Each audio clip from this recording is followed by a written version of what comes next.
Hoy! Ano namang ginagawa mo dyan? Hindi.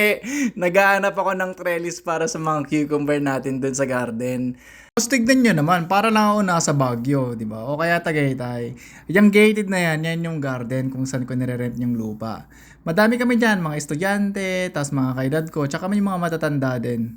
Ayan, alam nyo ba, hindi ko alam kung bawal ba tong ginagawa ko, kumukuha ko ng mga kahoy dyan. Ayan yung nakuha ko, dalawa lang. Pero bago dyan, mag-harvest muna tayo ng onions. O, ayan o.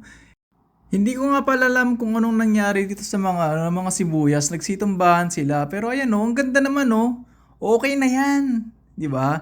Pero yung mga susunod kong harvest, wala. Mga payat. Gaya ko. Ayan o, tignan nyo naman. Sobrang payat niya. Ayan. Di ba? Parang wala lang. Tapos yan, hindi naman siya tumaba. Parang wala lang oh. May ginagawa akong mali dito. Baka naman, mga taga-Pangasinan dyan, yung mga expert ng mga onion farming. Bale, ito na nga lang pala yung mga nakuha ko. Tinigil ko na kasi yung iba, okay pa naman. Pagkatapos ko nga palang na-harvest yung mga payat na sibuyas natin, pumunta na ako dito sa may mga cucumber or pipino para ayusin yung trellis. Alam nyo ba, nakapag-harvest na ako ng mga daming pipino niyan. Gagawin nating pickles. Huy! Gulo mo! Pagkatapos ko nga palang maayos yung trellis ng mga pipino dyan sa gilid, sinunod ko na tong melon or cantaloupe, bro. Yan na naman siya sa English niya. Binungkal-bungkal ko lang yung lupa para ma-aerate yung garden. Sobrang tigas kasi niya. Kaya siguro matagal din siyang lumaki. Alam niyo ba, there's so much plants or vegetables that you can grow in a small place. Look at my garden. I rented 3 plots which is 2.5 by 4.5 meters per plot and I planted a lot. Look, nakikita niyo naman, dami ko nang na-harvest at this point. Oh, di ba? Nag-English na naman ang uncle nyo.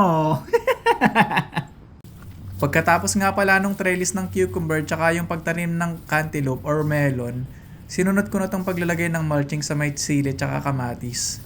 Hindi ko alam bakit bumababa yung lupa sa may bandang sili tsaka kamatis, kaya naglagay na ako niyan. Nakakatulong din pala ang mulching sa pagre-retain ng moisture. Oh, di ba? Let's go!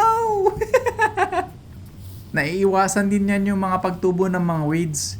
Ang hirap kaya magtanggal ng mga damo-damo. Naglagay na lang ako ng mulching hanggang dun sa dulo sa may mga okra, sa lettuce, tsaka sa may sunflower. Ako lang ba yung nare-relax sa pagtatanim ng mga gulay or may mini garden?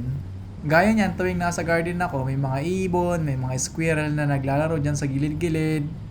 Tapos dito mahangin din, fresh na fresh, kaya siya nakaka-relax. Pagkatapos ko nga palang maglagay ng mga mulching doon hanggang doon sa dulo, sinimulan ko nang magdilig. Tapos alam nyo ba, parang nare-relax din ako sa tunog ng tubig na yan. Ayan o, tuwing nagdidilig ako. Ayan. Minsan di ko namamalayan na 3 oras na pala ako dito sa mini garden, 4 na oras or 6 na oras, depende sa araw. Pero pinakamatagal ko na yata dito sa 6 na oras. Sa mga may mga lupa dyan or space sa bahay nila, magtanim na kayo yung mga madali lang, yung mga okra, mga talong or eggplants. Yung cucumber sobrang mabilis lang yan tumubo, tsaka sobrang dami niya mamunga. Sige na nga, tigil na nga natin to. So paano, bukas ulit, subscribe naman dyan!